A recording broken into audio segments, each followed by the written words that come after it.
Olá, eu quero convidar você para continuarmos nesse voo imaginário através do tempo e do espaço. Aqueles que me acompanharam na primeira etapa do voo, que foi ao futuro, com alguns retornos, em momentos cruciais da história de Israel, sobre a edificação do santuário, tiveram juntamente comigo muitas informações e o que nos abriu mais curiosidades sobre o grande tema da história universal. E agora nós vamos, na companhia imaginária, não é, desse formoso anjo, desse sábio anjo, que nos conduz em sua nave translúcida, transparente, que pode voar no tempo e no espaço. Ele agora nos convida, atendendo ao nosso anseio de conhecermos como tudo se originou. Então, nós começamos agora um retorno ao distante passado. E num voo rápido, nós vamos viajando por entre as galáxias, as estrelas, e nós vemos pouco a pouco os fulgores irem cessando, como uma cidade, quando se acaba a energia e tudo vai se apagando, as estrelas foram se apagando, e à medida que avançávamos para o passado, só restando um ponto de luz, de luminosidade, de glória, de fulgor. E finalmente nós chegamos naquele ponto fulgurante e o anjo nos disse: temos chegado às divisas do tempo. O universo surgiu como a realização do Criador, aquele que antes de tudo planejou. Ele então, para criar o universo, ele se tornou o Pai da eternidade. O tempo surgiu com a criação, e esse tempo se chamava eternidade. Então, antes da eternidade, já havia um ser maravilhoso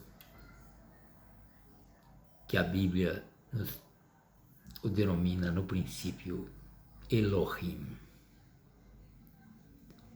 Elohim é o plural de Elohá,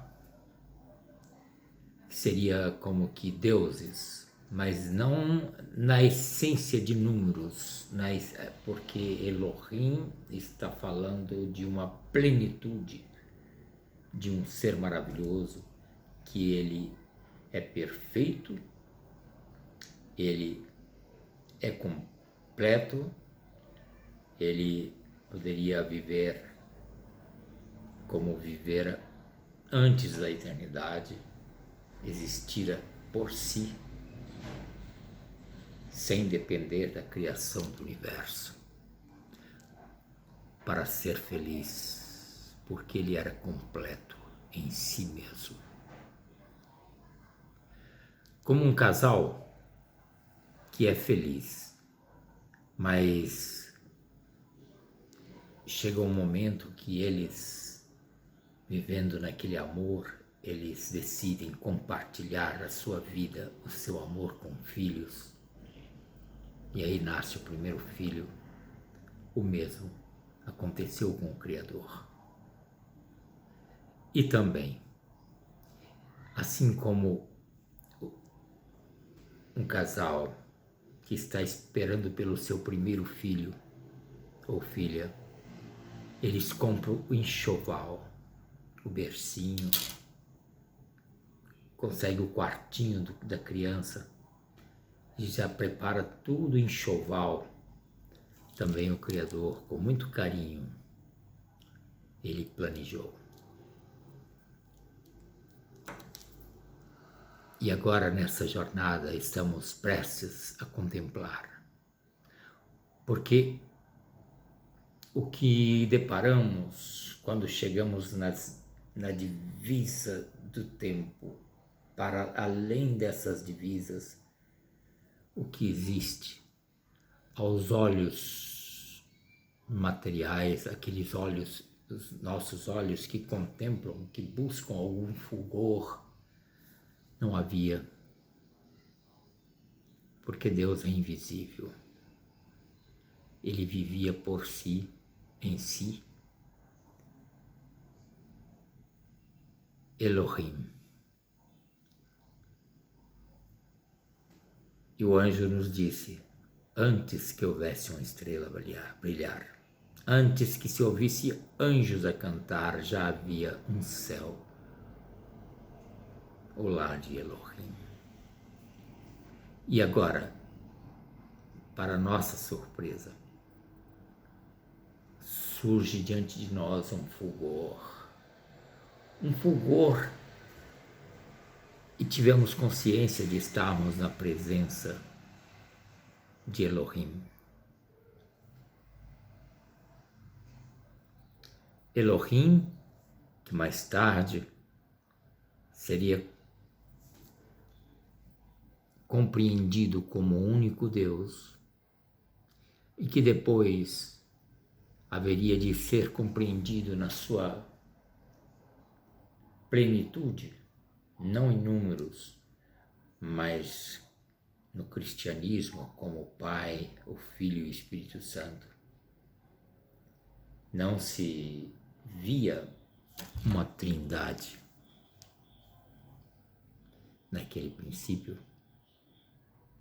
O que havia era a divindade, que lá em Bereshit, no Gênesis, se chama de Elohim.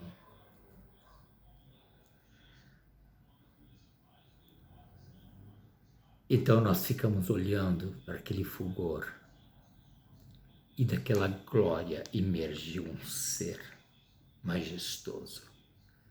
E aquele ser era a revelação plena da beleza, da glória, e agora de maneira visível.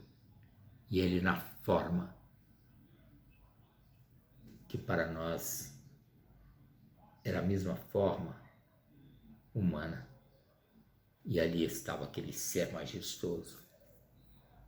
Também a mesma forma daquele anjo que estava ali nos conduzindo nessa visão. E o anjo nos disse, aquele é a manifestação visível do Deus invisível. Essa é a expressão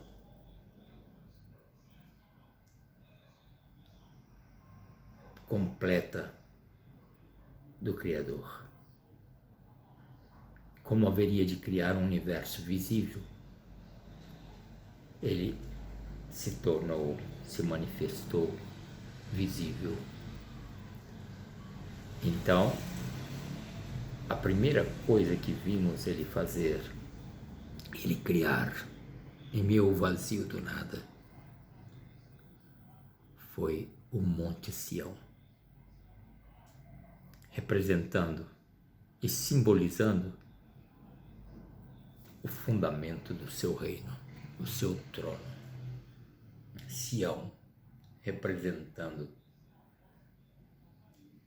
as leis de seu governo, que é o amor. Cada criatura haveria de surgir no universo, desde os mais exaltados querubins, haveria de surgir como canais, através dos quais Elohim, e agora manifestado como Yahvé, o grande eu sou,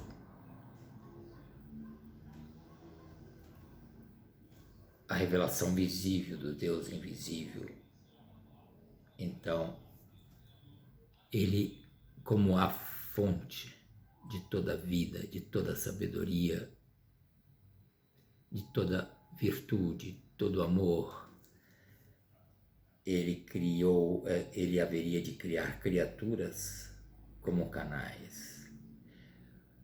E o canal que deveria receber do Criador e transmitir aos semelhantes. E nesses dois princípios básicos, que resumia num só processo, estaria o cumprimento da lei do governo de Deus.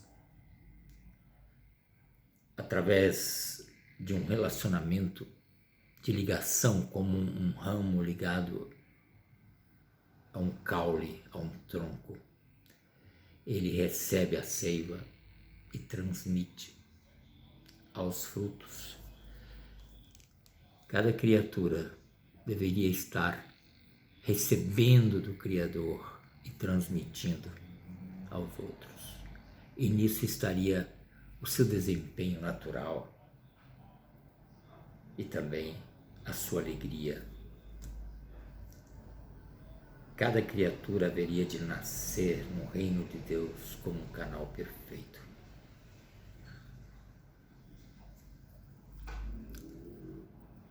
Então, como os pais com carinho cria o berço do seu filho, cria o quarto do seu filho, o Criador começou a criar algo maravilhoso, o seu santuário,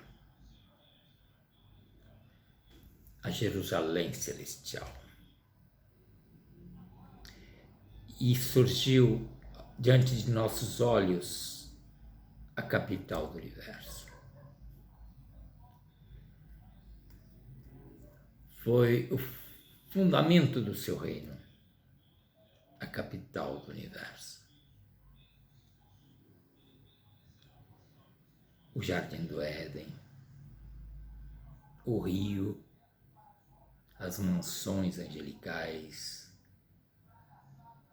Ali estava o santuário do Criador, planando em meio vazio daquele reino, e as suas mãos moldaram um mundo de luz.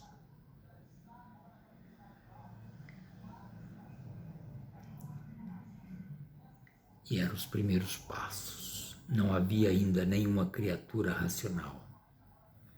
A criança não havia nascido.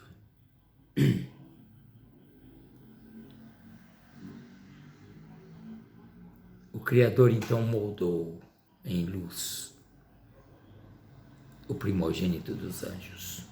Toda a sabedoria e todo o amor aplicou ao criá-lo, moldando-o perfeito, com uma imagem de sua pessoa. E o querubim, como que despertando de um sono eterno, sem lembrança de nenhum passado, abre os olhos e contempla a face do Criador. E o Criador lhe sorri, lhe beija a face e o chama com carinho de meu filho. Quando o querubim se levanta no abraço do Criador, nos braços do Criador, e quando ele olha ao derredor, ele vê a formosura do Éden. Havia pedras preciosas em grande brilho, o rio da vida, refletindo as glórias do Eterno. Lá nas divisas do paraíso estavam as mansões prontas a receberem os seus ocupantes, que seriam os ministros do reino da luz, os anjos. Mas antes de criar qualquer anjo, qualquer serafim, o Eterno criou esse anjo maravilhoso. E o ungiu ao seu lado como querubim cobridor. Ele seria o canal que estaria ligado direto ao Criador, o mais possante canal para comunicar vida e luz. E o Eterno falou-lhe de seus planos, que começavam a se concretizar. Ele estava dando início a um reino que deveria ser eterno e que seria eterno. O Criador então deu-lhe, junto com a vida e junto com a missão maravilhosa de grande responsabilidade, confiou-lhe os fundamentos do seu reino, confiou-lhe a honra de sua lei. E essa lei eram os 2 princípios básicos. Muito depois, esta mesma lei seria ampliada e adaptada aos seres humanos após a queda como 10 mandamentos. Mas eram os 2 princípios e que serão eternos e que deveriam ser respeitados. A quebra dessa lei seria o desviar a conexão com o Criador. No momento em que uma criatura rompesse com o Criador, ele não receberia, assim como um canal que está ligado à fonte, ele não receberia as virtudes para transmitir. E também todo aquele canal que recebe automaticamente, sem esforço, ele vai transmitir. Então o Eterno confiou a este anjo a honra de seu governo.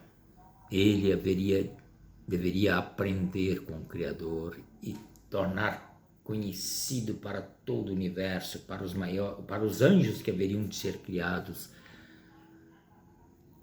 as riquezas do reino de Elohim, visível na pessoa do grande Eu Sou, Yahweh, o mesmo que em distante futuro haveria de se tornar Yeshua, que quer dizer Yahvé é a salvação. Então, o Criador deu a ele o dom mais precioso depois da vida, sem a qual não existiria felicidade e nem condições de crescimento, de ampliação do amor ao Criador e ao semelhante. O livre-arbítrio. Mas vamos falar desse dom numa sequência desse relato. Nós agora testemunhamos, e agora estava aquele querubim que seria o portador da luz. O querubim contemplou o Criador trazendo à vida os anjos de luz. E finalmente a cidade estava povoada por milhares e milhares, milhões de anjos que seriam os ministros do reino da luz. E agora haveríamos de assistir juntamente com os anjos nesse voo que estamos fazendo ao lado desse nosso guia, e era um voo conduzido pela palavra de Deus, pela Bíblia.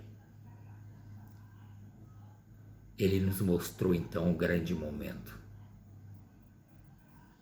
em que Yahweh Yahvé, o grande eu sou, seguido pelas hostes, ele pairou sobre o vazio imenso e erguendo as mãos, ele deu uma ordem apenas. E pelo poder de sua palavra, tudo aquilo que ele havia idealizado muito antes se tornaram reais. Por todas as partes podia-se ver agora galáxias sem conta, deslizando harmoniosas, coloridas ao redor do santuário de Deus. O Criador então levou aquelas hostes para uma excursão para conhecerem de perto as maravilhas da criação. E por todas as partes encontravam paraísos de alegria, mundos habitados por seres felizes, inocentes, seres que também receberiam naquele dia, naquele momento do Criador, juntamente com a vida, como uma coroação, o maior dos dons, o livre-arbítrio. A excursão tornou-se enorme, pois os habitantes dos demais mundos seguiam agora também naquela excursão e todos estavam vendo naquela marcha para conhecer as maravilhas da criação. E o Criador os levou para um lugar que contrastava com a luz pelas trevas imensas que haviam ali.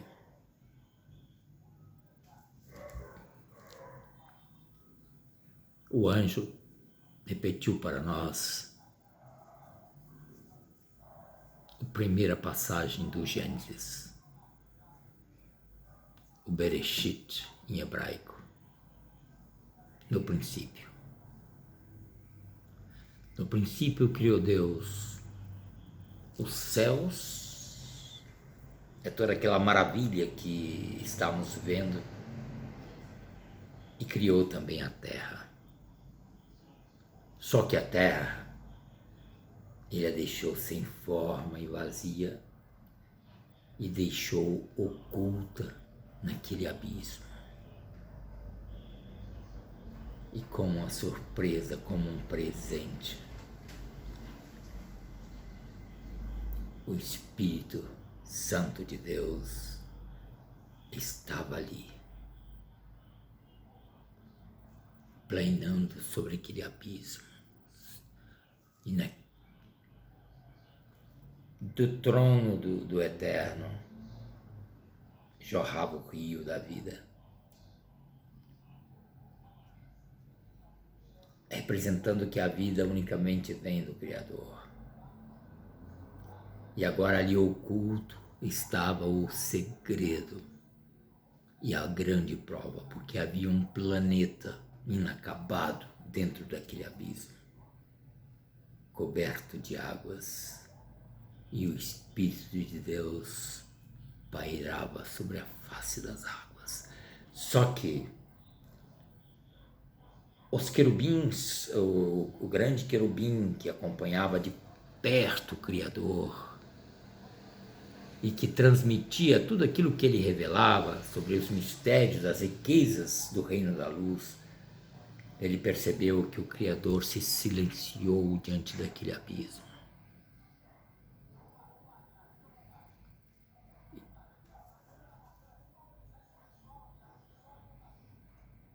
Por que ele silenciava? O Criador, então, naquele momento, ele coroou o universo com o livre-arbítrio, dizendo: todos os tesouros da luz estão abertos para o vosso conhecimento, menos os segredos que ocultam essas trevas.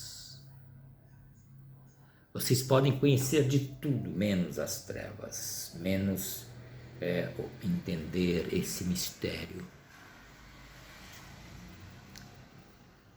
Vimos depois desse momento, quando todos retornaram para o santuário de Deus, os querubins, os outros habitantes dos demais mundos retornaram, e aí começou uma eternidade.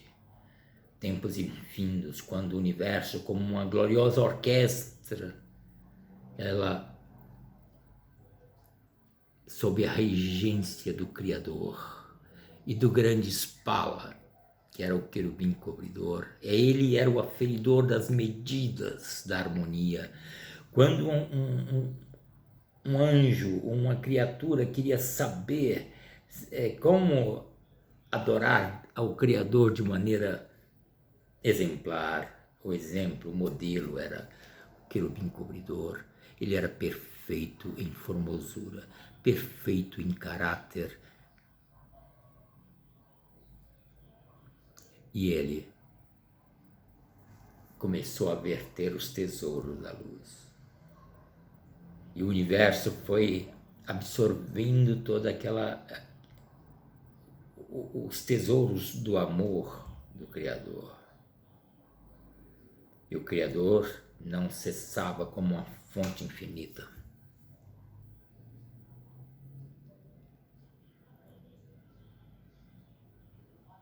E o anjo que nos mostrava pediu que observássemos a partir de agora, quando o universo parecia encontrar-se num momento de amadurecimento. Ele pediu para observar bem o que haveria de acontecer.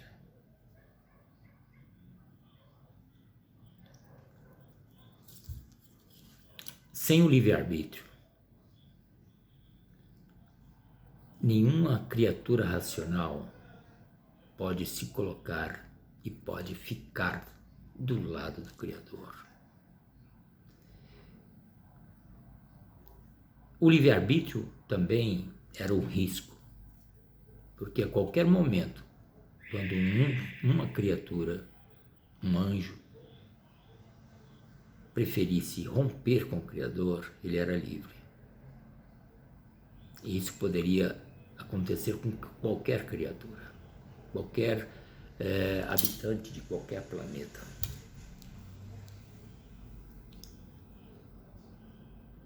Mas chegou o momento em que o querubim de maior responsabilidade no universo, aquele que era o modelo da perfeição, aquele que era o exemplo em fidelidade, ele começou a sentir cada vez mais uma curiosidade em conhecer aquilo que o Criador havia reservado para ele. Ele queria penetrar nesse segredo de Elohim. E ele sabia que o Criador, visível perante ele sabia que o Criador, ele havia um mistério que o unia. Ele sabia que havia o lado invisível do Criador, porque Elohim, ele desejou então conhecer aquilo que estava invisível, que não estava sendo revelado.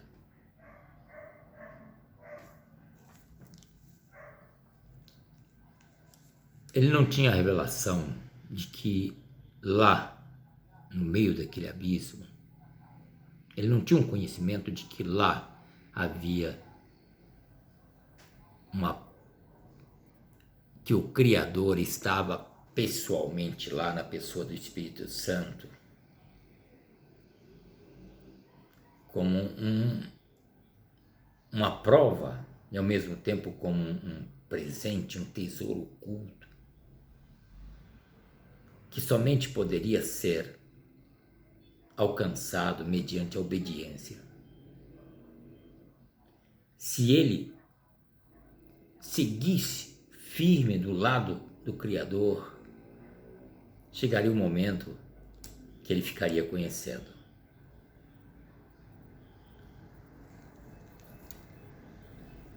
Depois de muito tempo, olhando para trás, nós sabemos que ele, e podemos expressar assim, que ele se ressentiu porque o Criador não falou para ele sobre os planos relacionados ao ser humano. Ele se ressentiu. E ele desejou conhecer o sentido das trevas como Deus não revelava, e ele implorou: dá-nos a conhecer o segredo das trevas, assim como nos revelas os segredos da luz, os tesouros da luz. E o Criador dizia: vocês e todo o universo, as criaturas foram criadas para a luz, que é vida, e não para as trevas, que oculta em si as garras da morte. Mas o querubim se enamorou cada vez mais, e ele concluiu o seguinte: se o Criador não me revela, aí começa o pecado na mente dele. Ele começou a olhar para si.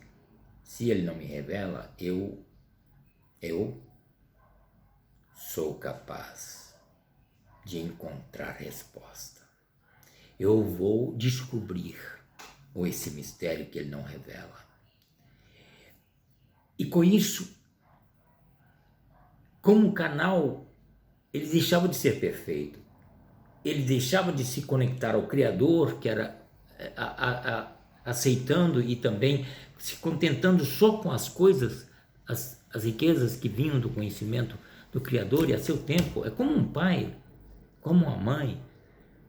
Ele sabe o alimento necessário para a criança, tempo e tempo, à medida que ele cresce. Não é? O alimento de um recém-nascido é diferente de uma criança de 5 anos. E o Criador tem uma fonte de alimento para toda a eternidade. Só que esse querubim não teve paciência de esperar e desejou quebrar, romper com a fonte de vida, buscando em si mesmo, na sua inteligência, a solução. E foi pensando nas trevas. Ele também não queria deixar a luz, porque a luz era importante. A luz era o fundamento do reino de Deus. Ele era um querubim de luz, então ele queria entender as trevas. O reino de Deus era um reino de luz. As trevas eram colocadas de lado. As trevas eram o lado proibido da prova. Aquilo que para o homem depois seria a árvore da ciência do bem e do mal, o toque da prova, para os anjos e para o querubim era o abismo, era o segredo do planeta que estava inacabado ali dentro e que Deus não revelava o que era. Então Lúcifer, ele concebeu uma teoria enganosa. Ele pensava: poxa, se Deus só com a luz ele desenvolve um governo tão amplo, se eu conseguir uma maneira de descobrir o segredo e uma teoria e um plano de governo usando também o bem, a luz e as trevas, é claro que todos vão preferir mais conhecimento. Então ele concebeu a ciência do bem e do mal. Foi a primeira vez que ele se empolgou com a ideia e que poderia ser fatal, porque ele era um anjo de grande influência. E o mais sério ainda, que o Criador respeitou o livre-arbítrio. Ele instou muito com o seu anjo, falando para ele não sair. Porque, olha, o amor do Criador pelas criaturas é muito grande. Imagine o amor do Criador pelo primeiro anjo que ele cria, por aquele que havia servido a ele uma eternidade, como ali o anjo companheiro, o querubim cobridor, era aquele que beijava a sua face mais que todos, era aquele que estava ali presente, era aquele que recebia de primeira mão a revelação da grandeza de Deus, era aquele que ao transmitir para os anjos ficavam boquiabertos diante da formosura e sabedoria do anjo, que era uma expressão perfeita da sabedoria de Deus. E todo o universo tinha aquele anjo como um exemplo quando ele visitava as galáxias, quando ele visitava os aglomerados, as grandes reuniões dos representantes dos planetas, e quando ele lhes contava sobre a sabedoria de Deus, a influência dele era grande. Só que agora ele guardava, esperando o momento certo para atrair a simpatia daqueles que poderiam estar ao seu lado.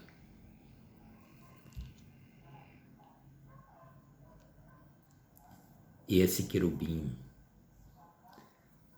Samael em hebraico, Lúcifer, conforme no Ocidente nós conhecemos, portador da luz,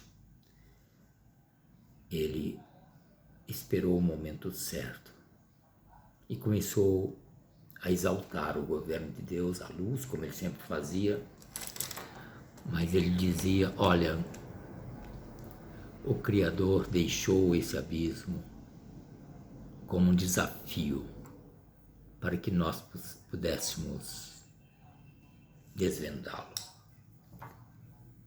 E eu tenho trabalhado em segredo durante muito tempo, e o resultado é a ciência do bem e do mal, um sistema de governo. Imagine, olha, o Criador assentado em seu trono em Sião. Ele estava no Éden, no lugar santíssimo do santuário. Ele foi capaz de desenvolver esse governo tão amplo. Imagine agora se adotar a ciência do bem e do mal, esse projeto. E ele tinha tudo pronto.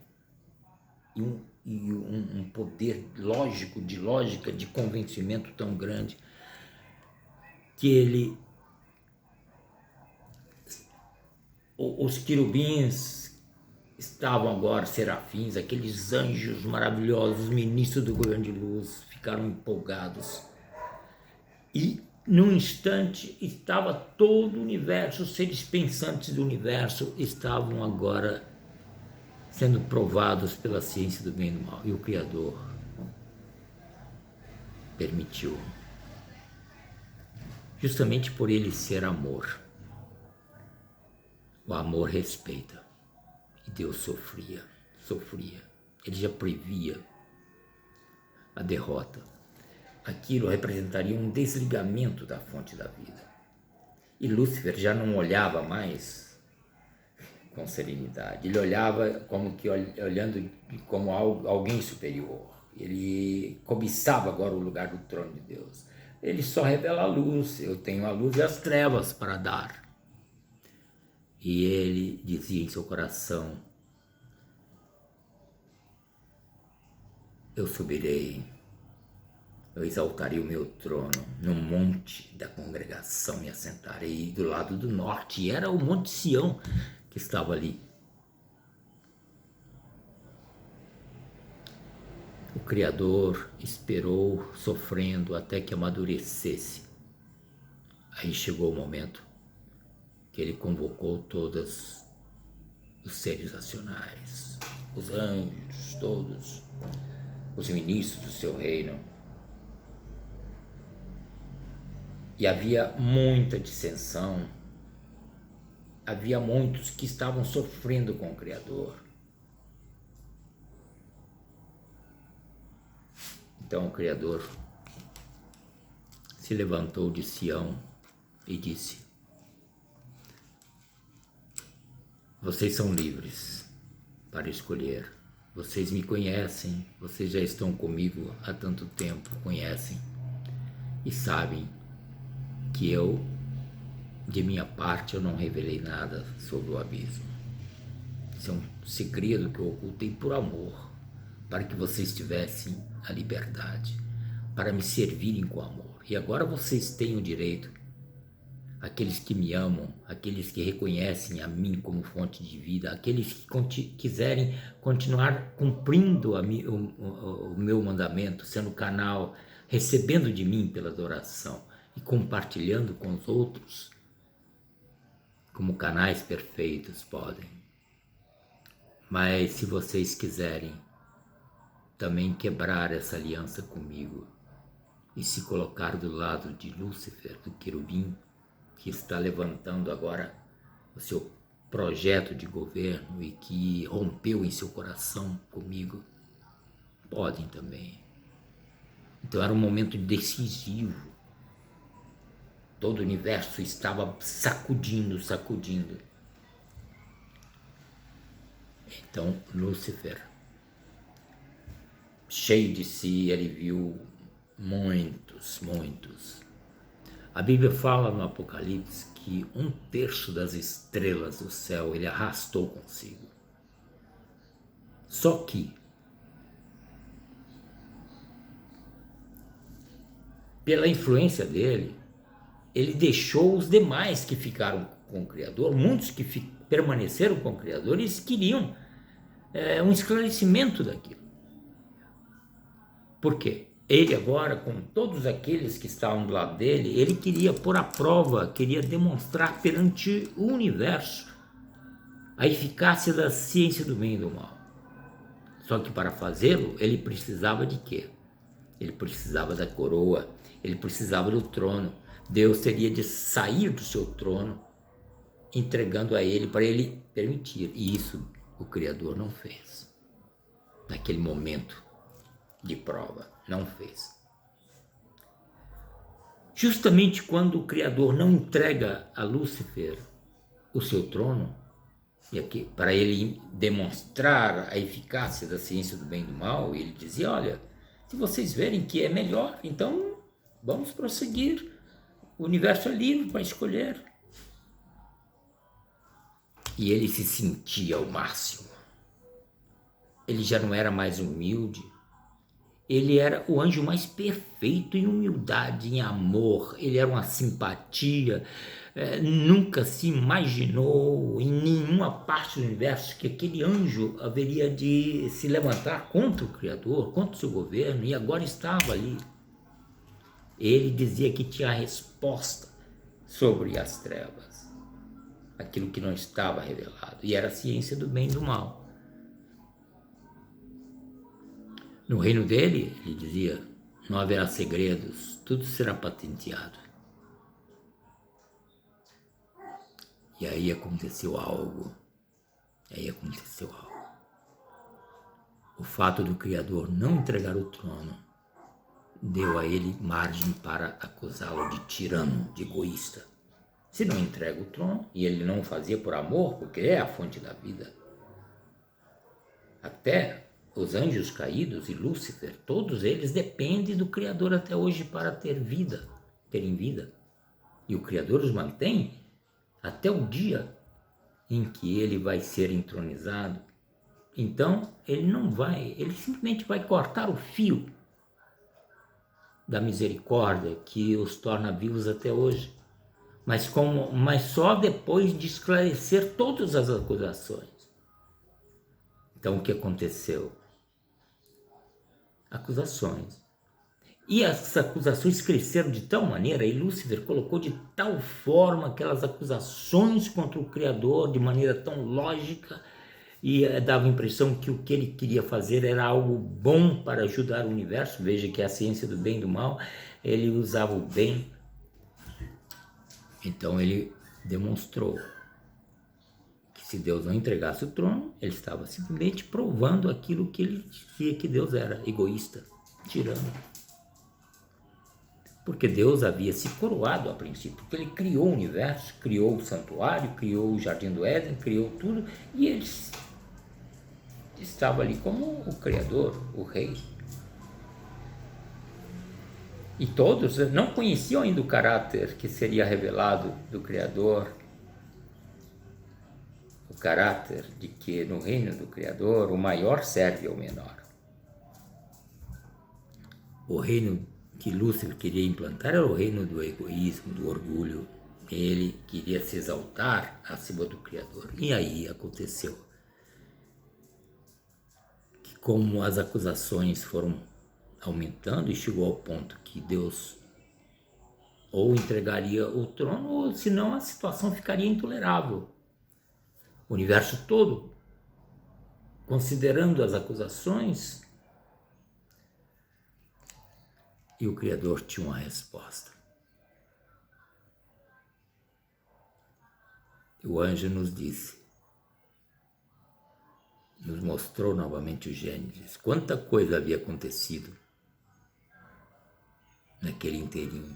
No princípio criou Deus os céus e a terra, porém, era sem forma e vazia, e havia trevas na face do abismo.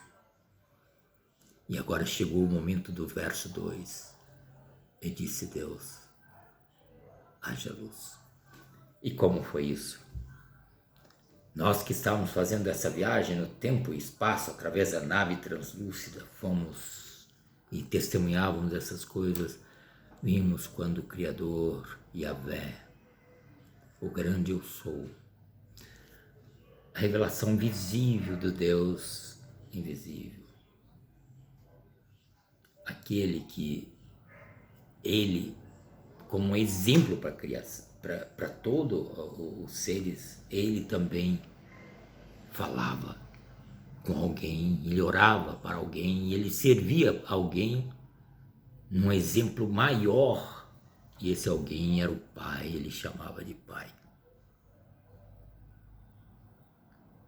E agora, o tesouro, aquele que era o Espírito Santo, que havia esperado pacientemente durante todo esse tempo,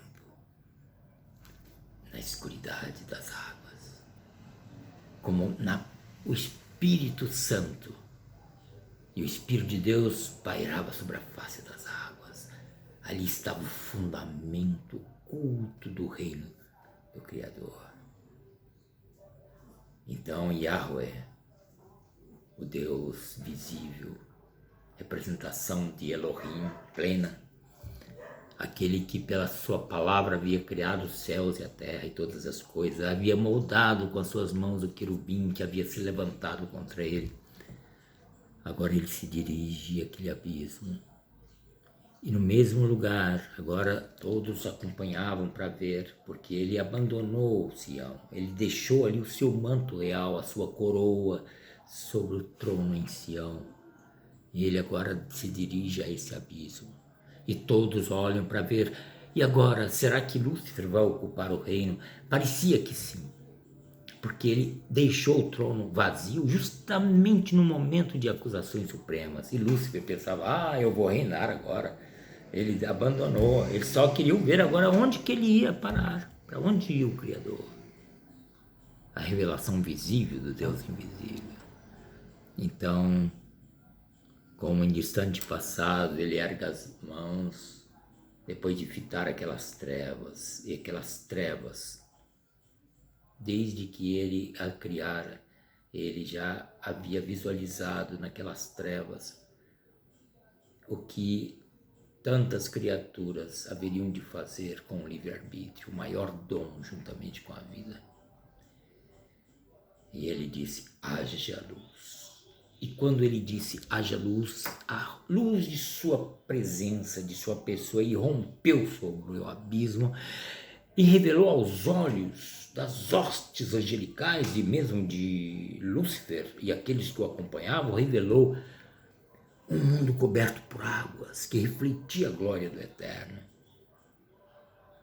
É um segredo, ninguém imaginava, nem Lúcifer, ninguém imaginava que ali dentro tinha um mundo coberto de águas. E com isso o Criador estava ensinando algo. Todos conheciam as águas que jorravam do trono do Criador de Monte Sião e que passava pelo Jardim do Éden e entre as mansões angelicais, porque diz, há um rio cujas correntes alegram a cidade de Deus, o santuário das moradas do Altíssimo. Desde o princípio, quando Sião foi fundada, estava ali o rio. Eles haviam esquecido o sentido desse rio. Muitos ali haviam esquecido de que representava a vida que vem unicamente de Deus. Agora o Criador estava mostrando que unicamente a sua luz poderia revelar a vida. Era a água que cobria ali o planeta. E que também descerrava a outra pessoa maravilhosa, a outra face maravilhosa de Elohim, o Espírito de Deus. Havia chegado o momento dele se levantar como um tesouro invisível.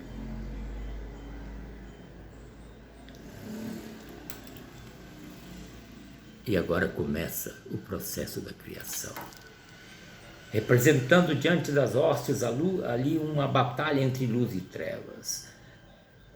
Rolavam novamente trevas sobre aquele mundo, mas a luz irrompia no alvorecer e Deus ia criando, Yahvé ia criando, e finalmente no quarto dia surgiu o sol, também a lua. Tudo isso eram profecias, eram triunfos subsequentes da luz sobre as trevas, mostrando o futuro, que aquele planeta seria o palco de uma batalha imensa. Ali era a base do trono do Criador, a base do seu governo, e que seria para sempre ali a sua capital.